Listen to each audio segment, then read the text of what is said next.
Hello, good morning, beautiful people of Lagos. Welcome to Ways Breakfast. Hashtag what are you saying? My name is Oluchi Omenka, and with me are the beautiful ladies. Good morning, girls. Good Girls. morning. How are you? Good Can't you morning, identify as girls. a girl, Identify as a female. as a female, or woman, or women? Ladies. Wahala. No, let's not put Ladies. age to it. That I'm a girl girl, is putting I'm a age to lady. it. I'm a female. All I'm a right, woman. apologies. So how are we I'm a doing woman. today? It's Friday, the start of the weekend. So who is elated?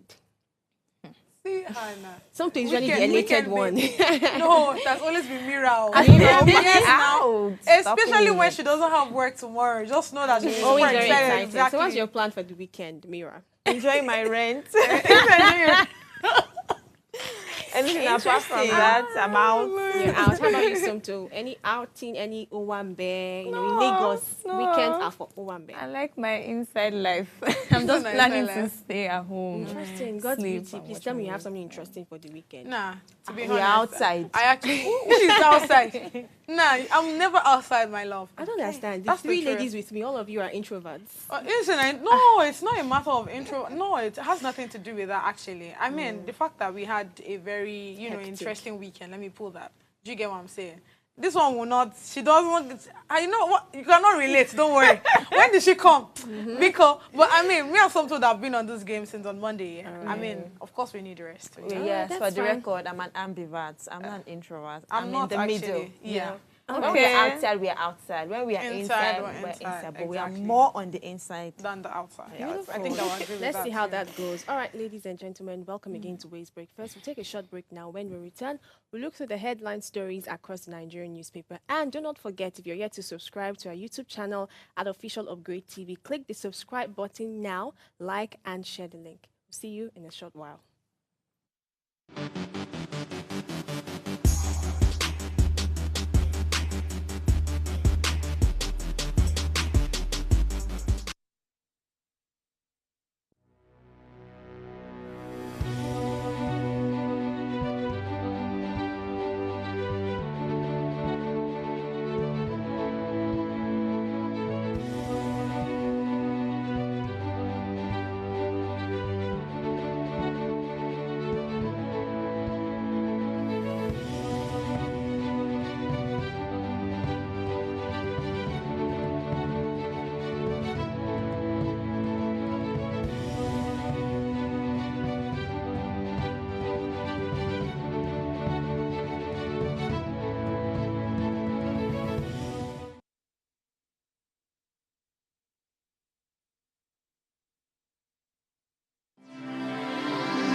Welcome back. It's still Ways Breakfast, and right now, we want to look through the headline stories across the Nigerian newspaper. Starting with the Punch newspaper, the major headline reads: Landowners sue federal government over 15 trillion naira Lagos Calabar Highway. Umahi vows to continue project, insists government paying compensation.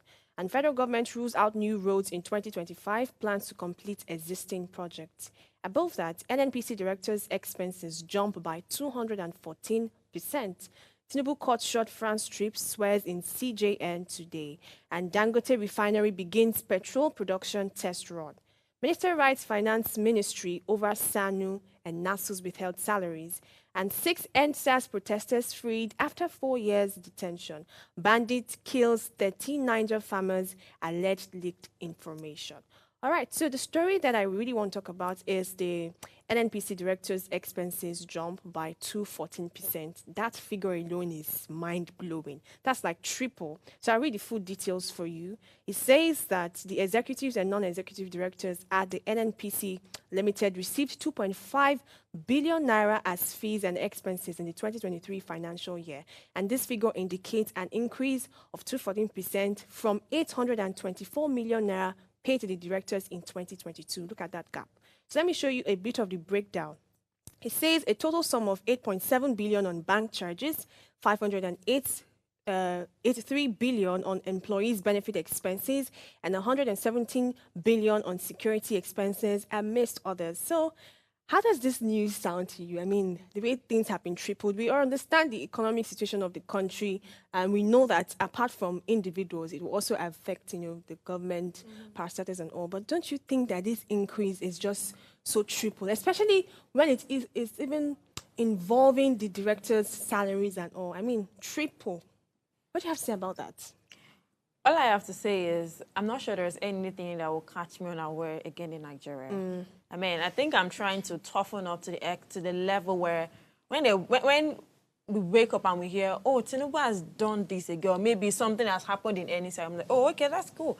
Let's move forward, right? Because nah. Well, I just hope that funds are managed more effectively and that accountability becomes, clearer than ever before. So let's see what other... we have the same persons in seat. I'm sorry, accountability is nowhere to be found.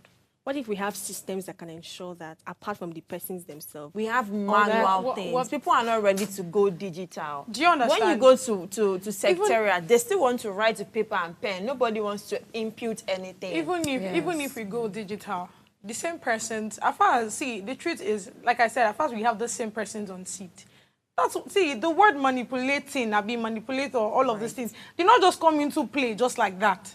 There are people that exhibit these words. Do you understand what I'm saying? So even if we go digital, they would always manipulate it. Just understand it first. Well, that's a point, but I honestly still believe that the right kind of system and structure and procedure can help change things a bit. So it will now reduce the power that these persons have and leave it all to other bodies. Then I guess we might need to filter a couple persons to do that. We might need to filter out a lot of people and then say, oh, breath of fresh air. All right. Let's take a look at the Guardian newspaper. There are a lot of headlines I would love to touch about. The major headline reads, Insurgency in Northeast. Thousands in their strait as support dry up in border towns.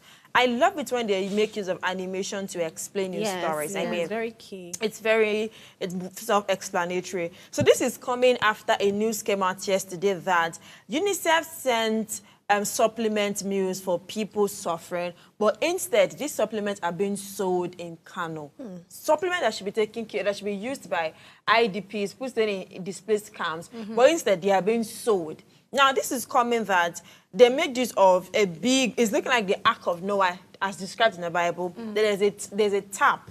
Now this tap has been opened, but nothing is dropping out of the tap. And there is a long queue of IDPs. There's a long queue of this tap. They named this thing humanitarian funding, which means it is meant for people. Yes, people in the IDPs. The Northeast, they are going through a lot. But instead of this tap to be running and people get their portion and leave, this tap has been locked.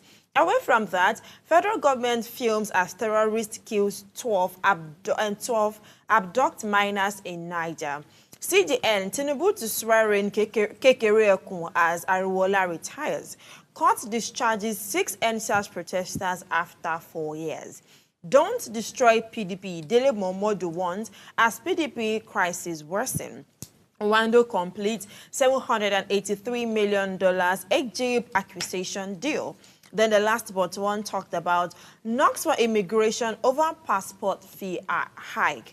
Then Chinese firm continues seizure spree with another Nigerian jet in Canada, which begs the question, how many jets do we have out of the country? God bless you. When I saw that Canada one, I said, wow, interesting. Seizure spray. So it means they are seizing everything worth millions of dollars or billions of dollars. I saw a house that they seized and they want to put Liverpool. on eBay. Yes. Now they put it on eBay. Okay, they put it already. Now they want to seize another private jet in Canada.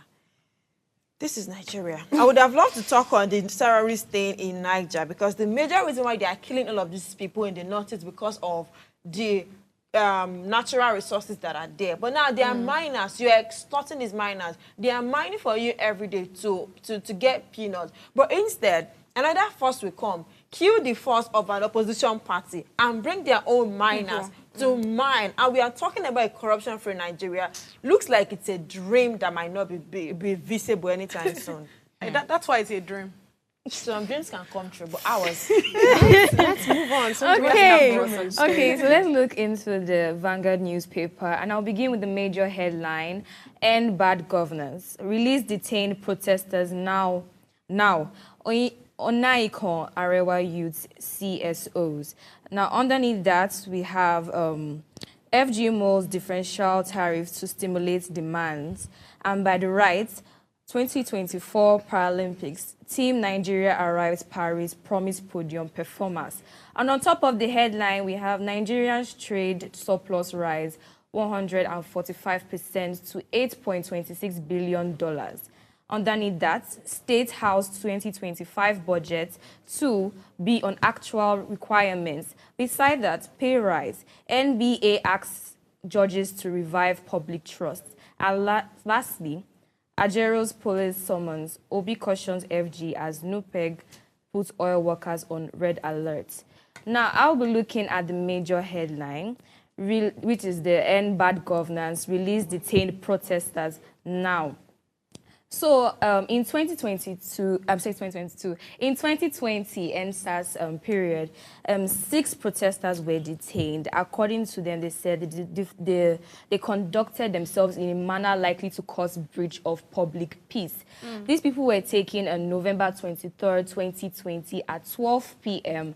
at Ebutemeta, Lagos. The defendants had in a plea bargain agreement pleaded guilty to a count charge of breach of the public peace preferred against them by Lagos state government. After listening to the plea agreement, the magistrate, Mrs. Bola Osun-Sanmi, found the defendants guilty and convicted them of the offense. She, however, cautioned and discharged them, adding that they had spent almost 4 years in custody. Wow.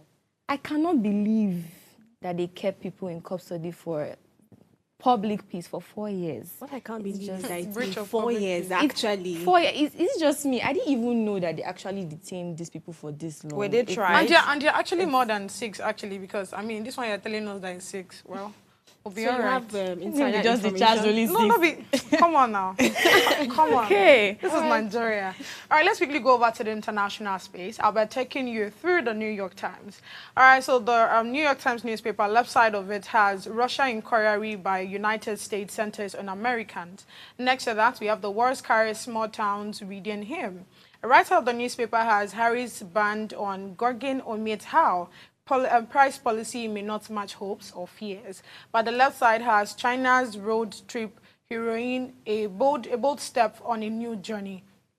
Then the last headline on the newspaper says, keyboard warriors stroke hate and British free speech debate. So the one I just want to quickly talk about is the Democrats' newest attack strategy, the jokes on Trump. So, you know, before now, Trump's strategy, you know, to oppress Harris and to make her go down and all of that, yeah. or for her not to like run for office, but probably for her to resign or something, is, you know, by telling every other person that, okay, this person is not just she's not a black woman, she's actually from, you know, the Asians and all of that, and she's not fit to be a president in the United States. But now, according to her and the Democrats, what they have concluded it should be their strategy or their new strategy right now is not to look at what is not to counter what Trump has said, but to bring him in the light and make people see that, look at how this person is thinking, look at how this person is reasoning, how do you want to employ or how do you want this person to be your president if he's a racist, if he's not thinking good of the country and all of that. So that's just what they are doing right now. So it's more like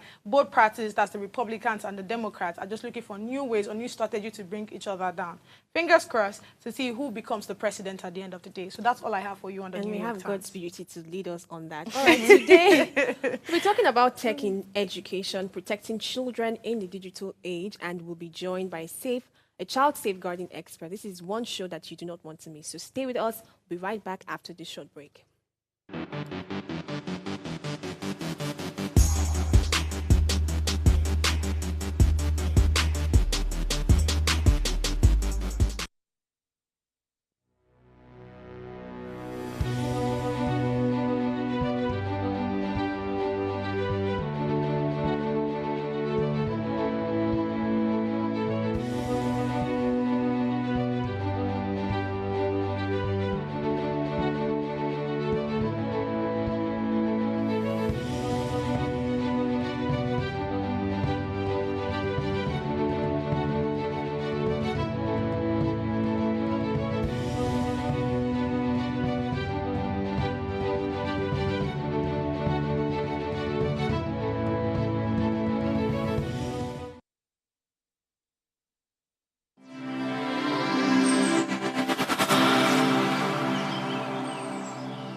Welcome back, viewers. This is still Ways Breakfast. Hashtag what are you saying? Please subscribe to our YouTube platform, our YouTube channel, turn on your notifications, and be a major part of this conversation. Today, we're diving into a topic that is critical in our increasingly digital world, the safety of our children in the educational tech space. So, as technology becomes more embedded in our children's learning, the risk ranging from exposure to harmful content to online predators are also on the rise. Joining us today is a child safeguarding expert who will guide us through how we can protect our children as they navigate this digital landscape. We'll discuss the potential dangers and, more importantly, the steps we can take to ensure that technology enhances their education without compromising their safety. Her name is Princess Akinpelu. She's a passionate educator and a creative. She has BEd and MEd from the University of Lagos and has worked actively in the education sector since 2014. Working in a wide variety of educational settings, she has well-rounded understanding of curriculum and instructional systems design. She's also an incredible creative with works in creative writing, spoken word poetry, and music writing. She's currently working as CEO with Safe Teacher, a safe recruitment and professional development platform founded by her and Damilare Adepoju, where they work with organizations to unskilled staff. Welcome to the show. Thank you very much. I'm happy to be here. Thank you for having me. We're happy to have you too. How are you doing today? Very well, bright and sunny. All right. Let's get straight into the topic that we have today. So to begin, could you explain the current landscape of technology in education and how it's impacting children's learning experiences, both positively and negatively? Just like in every other field, technology is just the ability to make work easier. And so we have the same in education. We have technological processes that automate some things that we used to do before, like writing of lesson notes, marking, creating, instructional material, grading, even as far as administrative processes now, there are tech, options to help with all of that. So just like in every other field, tech is, coming in to make the work easier. It's making learning easier. It's making teachers' jobs easier. It does come with its positives and it comes with its negatives. Some positives is differentiated learning. Before we thought everyone who couldn't, take a note or whatever was not intelligent. But then we found out that we have different types of learners. You have, auditory learners. You have people that, have to look at pictures. Some people have to, look at videos. Not everyone is going to be able to just listen to the teacher and take notes and understand. So it's positive in that aspect. It's also relieving stress of teachers. It's positive in that aspect, but it's negative to the extent that, technology can be without boundaries. When you throw a child into it, it's like throwing a child into the ocean. There are no boundaries. So you've introduced the child into something that could potentially cause them harm because there are so many other things they can be exposed to, through technology. So that's basically where we are right now with technology in education. Thank you very much for mentioning the boundaries. I'm interested in listening to some of these boundaries. You mentioned throwing a child into an ocean. I mean, they have all these like an open check. So I need you to tell us some of those things that your experience have made you find out or that you've noticed about children when it comes to digital technology. I would say when it comes to technology, there are three things that you have to be very concerned about. Number one is harmful content. Number two is harmful contact, and number three is harmful conduct. So content, I mean, I don't want us to be explicit on this show. When I have my trainings with teachers, it's very important to be very explicit, but we're not going to be very explicit. But some content that children should not, consume. You have that on the internet, and without regulation, it's free to access. If any child, stumbles onto that, then we have harmful contact. You have predators, you have people who are deliberately online to look for small children or look for young children, because of whatever ulterior motives they might have. That's harmful contact. Then we have harmful conduct, which is, activities that children should not be involved in, but they're exposed to when they come online. Things like betting, things like gambling, online fraud, all these things happen online, and there is no way to really, protect children from being exposed to that. So those are the three main things you have to worry about when it comes to technology. Oh, I don't want to draw you back because you said that you don't want to be too explicit about the inappropriate content. But I feel like we should really know how we can prevent our children from seeing these contents like sex tapes, like going to porn websites, and, different things. Really, I want to know how we can prevent these things. First of all, you have to be very explicit with children. And this is not just for educators, this is also for parents. You have to have some certain conversations with your children and let them, it's called online safety literacy. So you have to give them this literacy so they know certain things that are not good for them to watch. Some parents believe that, or some teachers or whoever believe that if I'm able to hide it, enough, I protect my child, they will find it. You have to be able to educate them and let them know these things are harmful for you. And if you see such a thing, this is what you should do. Talk to mommy, talk to your teacher, let them know. We can say things like, explicit videos or pornography online. You can tell your children, don't go here, or you can block all those sites.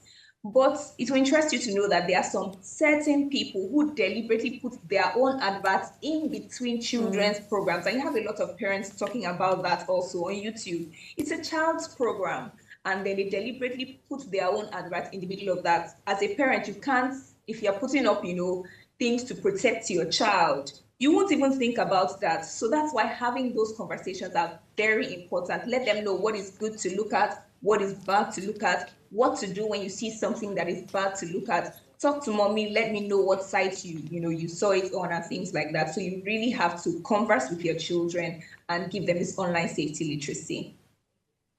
All right, so I'm curious to know on the future, what the future looks like for children in the digital age, right? I mean, just like the way we have YouTube, YouTube has, the adult version, and we have that for kids as well. So I don't know if there are other social media platforms that we have like for children, or if it's probably still in development. I mean, I would want to know that. In terms of the future, I think everybody really needs to work together. Everybody needs to work together. Technology is growing at a rate that we can't even now really control. I mean, in Nigeria, we're not even as technologically advanced as some of these other countries. In some places where, the AI is already the call of the day, we have videos being created with your face, and you're not the one, with your voice, and you're not the one. So as technology is, growing, government needs to also grow. We as a people need to grow along with it in terms of regulation. How do we regulate this? What can companies create? What can companies not create? What should be illegal? And, in some countries, these are already being worked on. But unfortunately, in Nigeria, legislation in terms of technology is still almost non-existent, when it comes to child protection, what you can share online. Just digital laws are not very firm like, Western countries. So right now, families have to work together with teachers. Everybody has to work together just to ensure that these boundaries are placed. But in terms of the future, the government needs to keep in step with, how technology is growing. They need to keep in step and put regulations in place. Regulations are very, very important. If you look at the global scale, more developed countries, even YouTube, if you want to post a picture or a video, they'll ask you, first of all, is a child in this video? Then they have certain regulations. If there are children in that video, there is a limit to how you can monetize the video. There's a limit to how you can place products in the video. You cannot advertise in the video. So these are global child protection laws when it comes to using technology. So I trust and believe that, our country also grow, in that line. All right, thank you very much, Mrs. Akinpelu. So I also want to ask this question. We know that we've gone past the debate of educators and parents being involved in child safety. Some school of thought will say the parents should be totally involved or the educator should be totally involved. But now I want to look at something more collaborative. So the vast amount of information online, how can educators and parents effectively prevent children from accessing inappropriate content? I want you actually to give us distinctive roles that educators would play and parents as well would play to ensure that children are kept safe. For parents, I think increased supervision and also having these conversations with children. Another thing I used to mention, as a parent, apart from educating your children, you also have to educate yourself. Some parents have zero clue. When I say zero clue, they have zero clue what is going on, what show is good, what show is bad. They just feel like, oh, technology is here to make my work easier. So while I'm doing everything I'm doing, just give her a tablet and she'll be fine. But the tablet you're giving her is not less work for you. It is more work for you because it's more supervision that you need to do. And you also need to educate yourself so you're not taking unaware. Also, for educators in schools, it's the same thing. I worked in a school once where, some teachers just were living in a different world from the world that students were living in. And if you're close to the students, they will tell you there were some certain apps where adults meet children. There are apps like that. You won't find it on your Play Store, but they know where they get these apps. And these are apps where adults meet children. Children can talk to adults, can share content that will not be allowed on normal web. So they do that on the dark web. So as a teacher too, you must not be oblivious. Go for knowledge, go for education, know what the children are doing now. Also set up some protective measures, set up firewalls, some certain keywords that can be, blocked out. If this keyword, comes to this child's computer or laptop, it's blocked out. We had a certain student in the school I worked in, and her parents were very religious. And there was a certain subject in biology that she couldn't do because everything that was being typed on her computer, her father had blocked all those words, all those vital, he had blocked everything. So she really couldn't do the subject. Once you type it, it's blocked. You type it, it's blocked. So for schools using technology, you need to ensure that you set up proper firewalls, also monitoring everything from the back end. For parents, also educate yourself, educate your children, and increase supervision. Yes.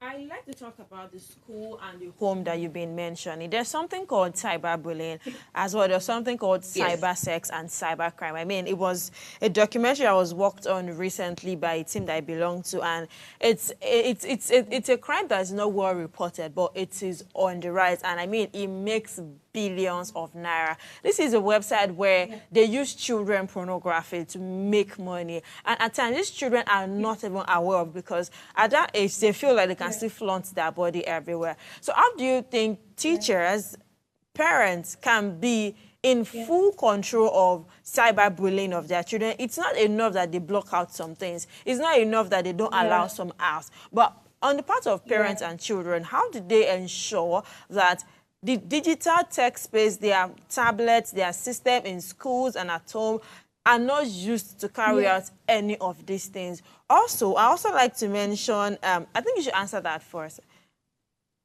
Okay. It goes back to everything I've been saying. Now, if you say, how can parents ensure that, their children's things are not used and whatever, if you're talking about maybe having the legislation or having the law on your side, in terms of, oh, my child's whatever is used, I'm going to court. I'm not sure how many laws that we have protecting children can actually see you through that process. So in this case, I'll say prevention and not cure. Limit the amount of information of your children that you put online. And this is where also having these conversations come in, because if you don't have a conversation with the child may not tell you and still open, a secret account. I remember finding some accounts of some of our, secondary school students, and they changed their names, they changed everything. So their parents can't find them. And they have those accounts, the accounts are private, and they are posting, just funny pictures of themselves, like you said. They feel like they can, show their bodies. So having these conversations with children, very important. At the end of the day, there is a limit to how much you can protect a child. They also have to take that initiative to protect themselves. So you need to have these conversations with them. But as much as it depends on you, limit the amount of information of your children you post online. Pictures, limit it. I always say this when I train schools.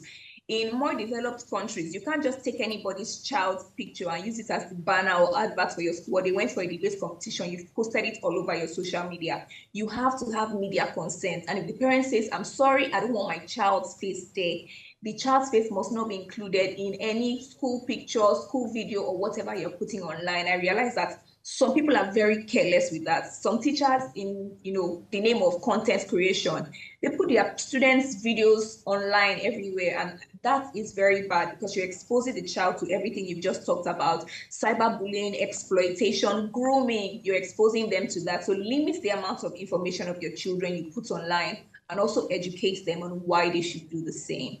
So at what age do you think a child should own a phone that have internet services? Because right now, everybody is on TikTok. I mean, children, they even have bigger status than our generation do. They have bigger status. Yes. 16-year-old is already looking 24. That you have to ask for their ID cards before they enter clubs. Some will even lie, right? So what age and how...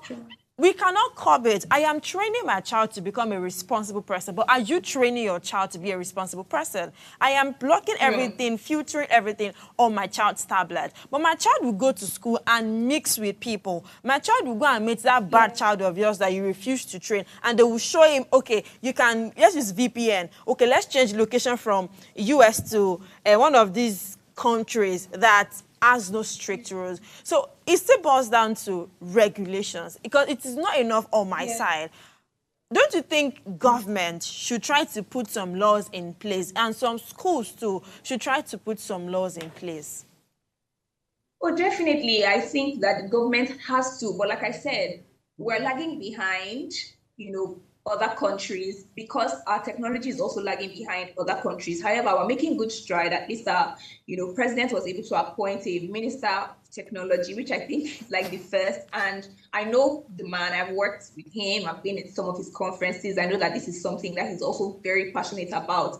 It will not be in the twinkle of an eye. Of course, it wouldn't happen immediately. It would take a while and it would be a process, but it is something that is also being done. In the meantime, the responsibility falls with the parents, falls with the schools and the families, until we have very strong, regulations. Even when you have very strong regulations, like right now, murder is a crime, sexual assault is a crime, but people are still doing it. So there will always be responsibility on the parents' aspect to educate their children. In terms of, you asked what age is appropriate, many of these apps actually have age restriction. Like you said, some children lie, everybody wants to grow up very quickly. And that is why I would say the discipline in the home is very important. I cannot say XYZ is what you should do. You are the owner of the home, you know what it is, and you know how it is done. Like when I was growing up, my dad cut our hair all through secondary school. Everybody was, making their hair. And I was like, this man is very wicked. This is unfair. People are this is 2000 and something. My dad said in this house it is 1980. So I think every parent has to, set their own regulations, times when you can be online, times when you cannot be online. You can only have your phones for the weekend, or you can't, have your phone for this long. Regulations in homes are very, very important. So I would like us to touch on these regulations themselves. Let's be practical here, right? So let's talk about the regulations. What should these regulations be like? What should this regulation be? Because I mean, thank God she talked about phone, so it's more like a follow-up question. Do you get what I'm saying?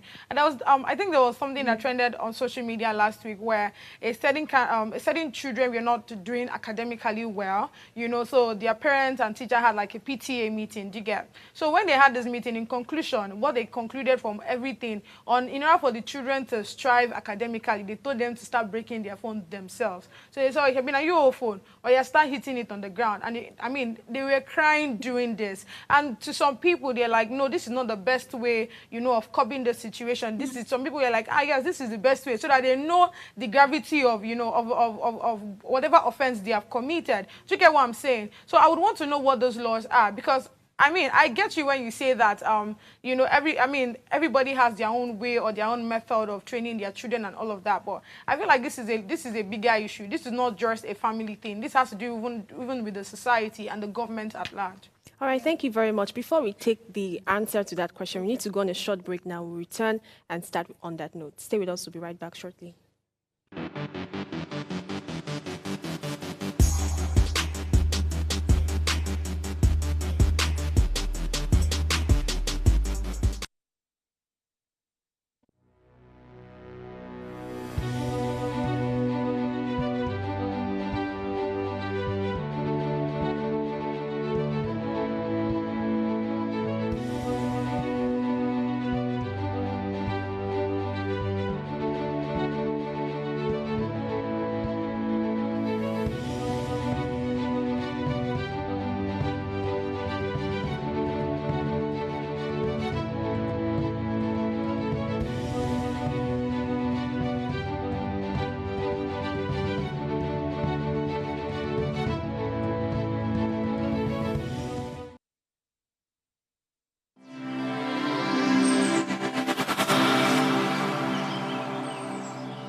All right, welcome back, viewers. We're still talking about education in technology and protecting children in the digital age.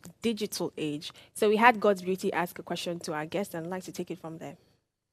All right. Hello, you there? All right, thank you. You get the Yes, I question, right? am. All right.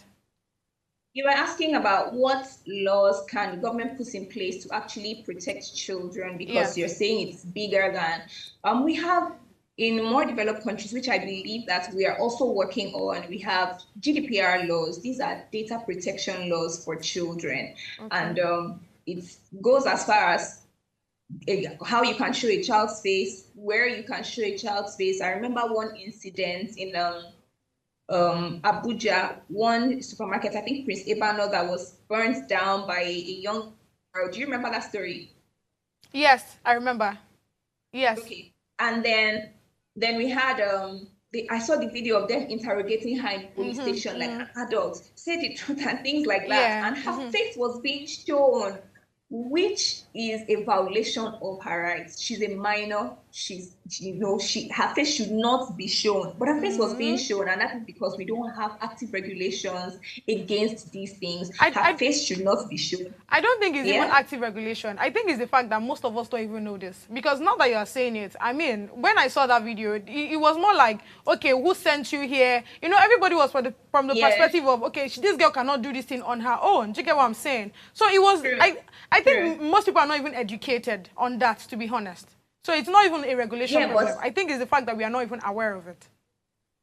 True, but as they will say in the court of law, ignorance is never an excuse, of course. You don't have to wait until your child has gone through something traumatic before you begin to educate yourself with the law. Know your rights, know the law, know what you ought to do and what you ought not to do. If you're found in possession, like in other countries, found in possession of child material, illicit picture of children, you cannot say, I was not aware. A certain man a certain Nigerian man in the UK, a few months ago, his video was trending, and he was chatting with a 14-year-old to meet up with her to whatever it is, but he had been chatting with her for a while. Obviously, he didn't start doing that when he got to the UK. He had been doing that in Nigeria, and he was getting away with it. But here, he didn't know that there were laws, but his ignorance was no excuse. He was prosecuted and possibly sent back. So educate yourself, know what the law is, concerning children, concerning data protection of children. These are things that we should actually educate ourselves about. Another thing I want to say is that in more developed countries, some certain websites don't just allow people to just click, oh, I'm over 18. Of course, if you are 13, you click that you're over 18, but you actually have to show a government ID. You have to scan it to the site before they allow you to access those certain sites. I think those are things that we can definitely work on as a nation. Okay, so I hear you when you say parents, home, discipline, and the educators, making efforts and doing their part in all of this.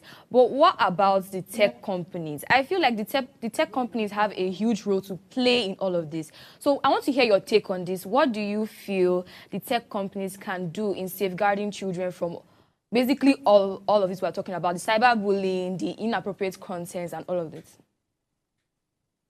Tech companies can only be guided by existing regulations. In building a company, the number one goal is profit maximization. Unfortunately, it's not safeguarding of your children. That's why you hear some people who create these platforms don't even allow their own children to use this platform. So they weren't really thinking about the safety of your child or the safeguarding of your child. They're thinking about profit maximization, making money, that's what is on their mind. So they can only be regulated by the government. So that's the government's job to ensure that there are regulations guiding tech companies. And from what I'm hearing or what I have been hearing, there are a lot of these regulations that are being brewed because tech is growing. It's growing in Nigeria, it's growing in Africa, it's growing everywhere. And so I've been hearing of a lot of regulations that are being brewed in terms of how these companies can operate. In terms of safeguarding of your children, it's not really much of their cup of tea. So we need the government to set regulations in place that they can be bound by. All right. There's a particular, there's this new information that you gave us that I've never heard before, how that you do not just allow children's faces be all over on the internet. I'm Yes. honestly still Yes. very surprised about that. On TikTok these Yes. days, we see school trying to put out their school out. I don't know, everybody is thinking of content as a new way of Yes. This right? is me Yes. after Content as prom. a new way of having more students. We see some of them do content in the classrooms with their teachers. Honestly, when I saw it at first, I felt like, oh, okay, technology is getting better, and education is already thinking of how they can evolve. So now you're saying that it's also wrong to just put children's faces out there, and It is. it can actually. So how do we? I mean, technology is supposed to actually help us positively. So do you think it's just a Yes. matter of a positive thing that has been abused? So, what do you think about Oh, that? yes.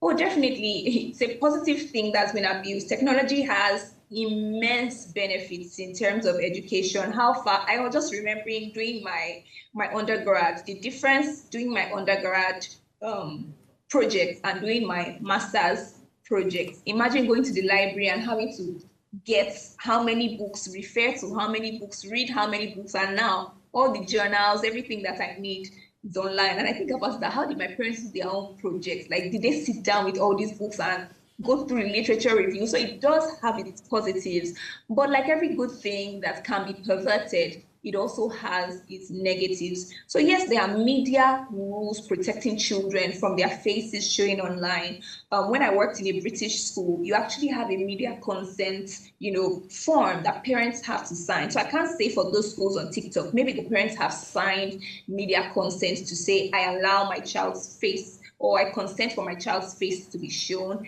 If the parent has not consented, the school has no right to use children's faces in promotional videos or material or media. Children are attracted by colors, burst of colors, what Yeah. they see.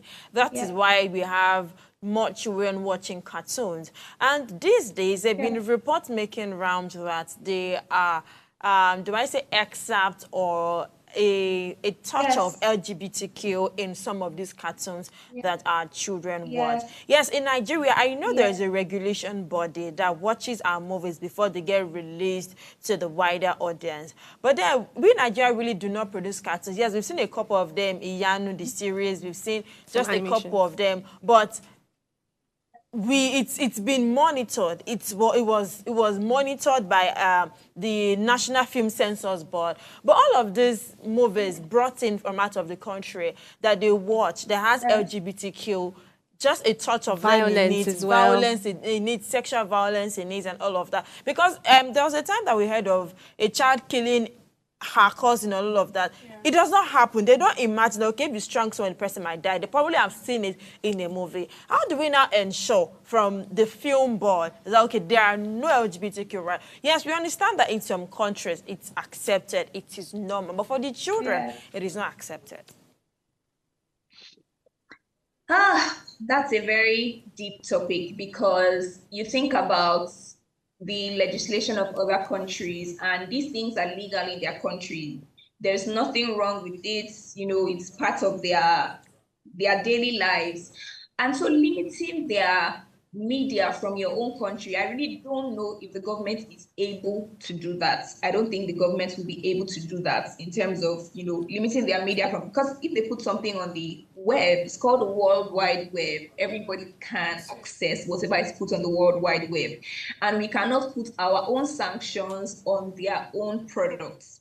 So yes, we can sanction videos or media that is coming from Nigeria, that is produced in Nigeria, but we cannot sanction their own, material, except we want to be like China and, North Korea that have their own internet. They don't allow people go on TikTok. They don't allow people go on, Facebook. And some people might see it as a violation of their human rights, because we call these countries like dictatorship countries. We are in a democracy. People have freedom to access whatever information that they want. So it still boils down to the fact that since we have difference in regulations in these two countries, where this is legal, LGBTQ is legal in this country, but it's not legal in ours, but their media comes into ours, it still goes back to what I said. There has to be increased supervision.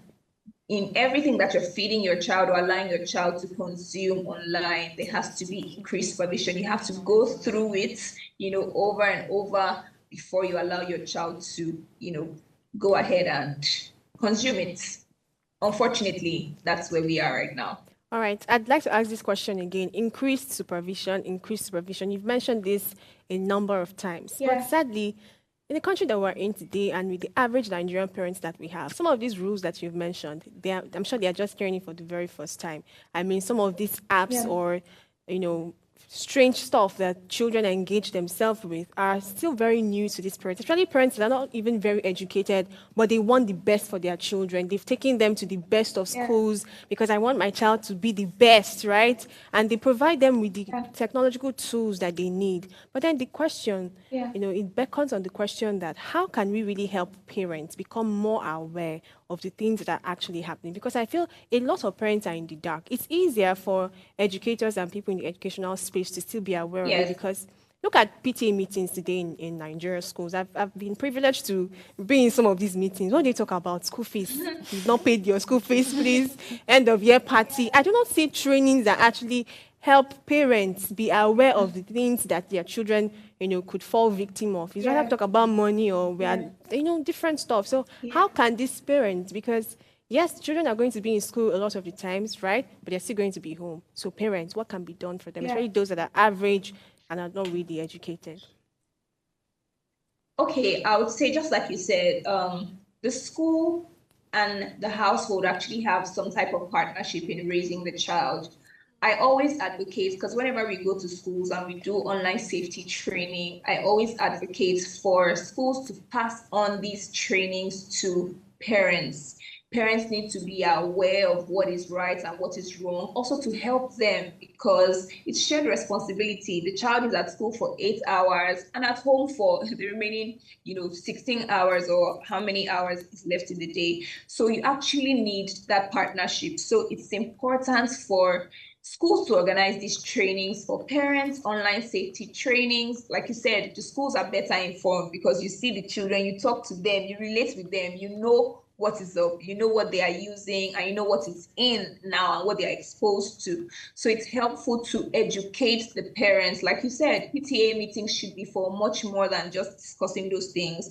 They should have discussions about online safety. We also, offer online safety. So you can reach out to me on LinkedIn or wherever it is. Our company offers online safety trainings for parents and for, teachers. Gone are the days where you feel like because you gave birth to a child, you are fully equipped to parent that child. There are things that, as Nigerians will say, pass your power now, and you actually have to get, proper training to be able to help your child in that regard. So get training. Parents, go for training. Schools, if you have these trainings, organize for your parents to come in and also be equipped with this knowledge. All right, so we've talked about parents, we've talked about teachers, we've talked about the school, we've talked about the society. Now let's talk about the children themselves, right? Yes. Technology in Yes. education. Now you hear people say that technology, I mean, it's here to help us, it's here to assist us and all of these things. But I mean, it increases productivity, reduces creativity. What do you have to say to that? That's very true, but I like to give an example. I remember one time when I was advocating for, because I was working in a very British school, so it was very technologically forward and all that. Okay. And I said, these children's handwriting is zero because they are typing every day. You see? Some of them cannot even spell Oh because there my is God. autocorrect, to once they just know the first three letters, you just put it there and auto predicts will complete it for them, or if they spell it wrong, autocorrect will correct it for them. Corrected, So I was yeah. like, this is really a problem. And somebody asked me a question. Then why is it a problem? I said, because they won't be able to write in future. And they asked me, who told you they'll be writing in In future? future, that's the I had to ask problem. I asked myself, when last as a teacher did I write all my work? I remember that time I was doing on the laptop. So your future or your present is not going to be their future. True. So I think about when calculator first came out, people will probably have been like, oh my God, imagine you will not be able to times 396 3 by times 396. 3. You are so lazy.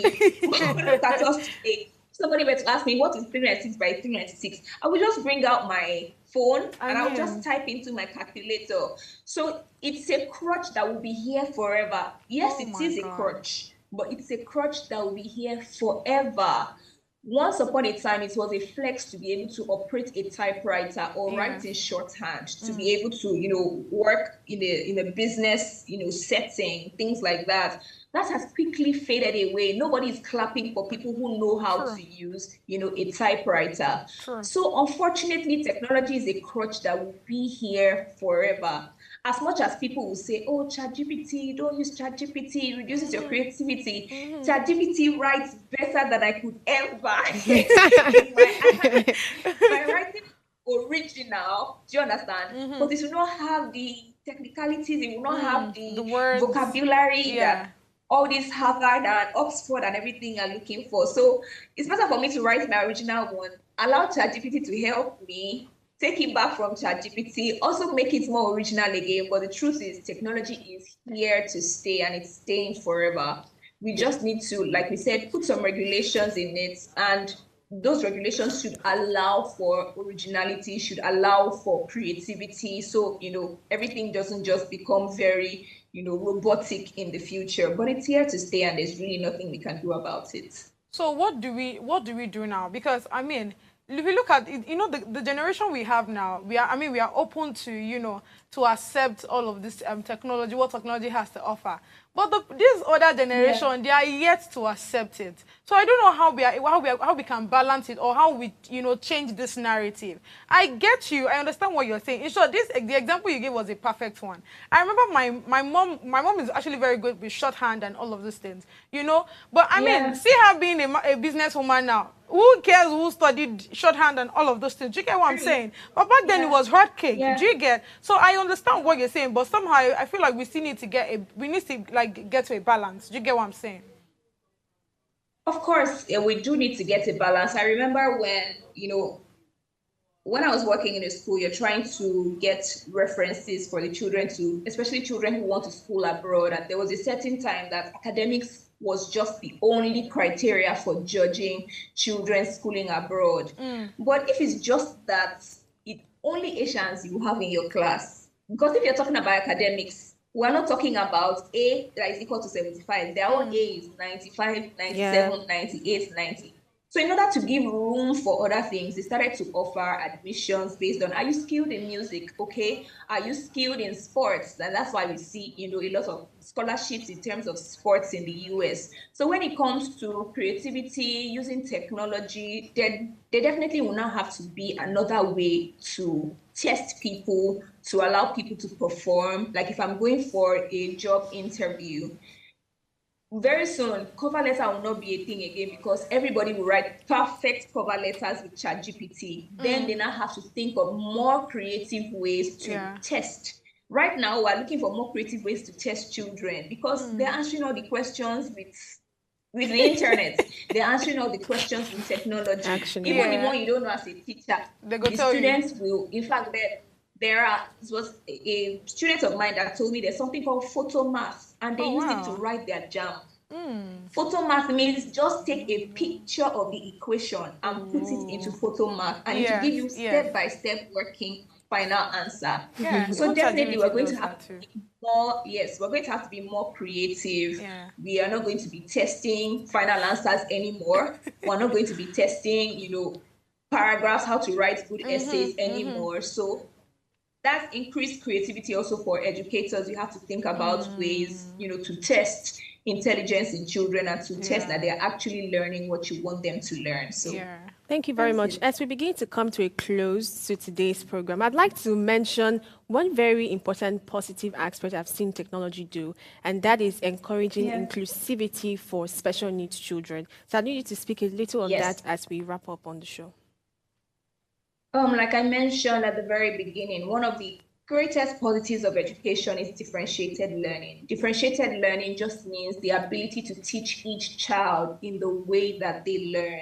And if you think about it, before we really had technology, that would have been a lot of work for a teacher to try to ensure that if somebody who is an auditory learner has auditory materials, someone who is a visual learner has visual materials, someone who is a hands-on learner has physical activities, would have been a lot for one teacher to do manually. So education has really brought us a long way. I'm sorry, technology has brought education a long way, whereby children who have special needs and learn in special ways are able to have materials that are specifically created, for them, especially along with research, with artificial intelligence. You're able to know what is specifically, research-based things that can work for this child and create materials or create learning experiences around that. I think it's one of the biggest breakthroughs that we've actually had in education.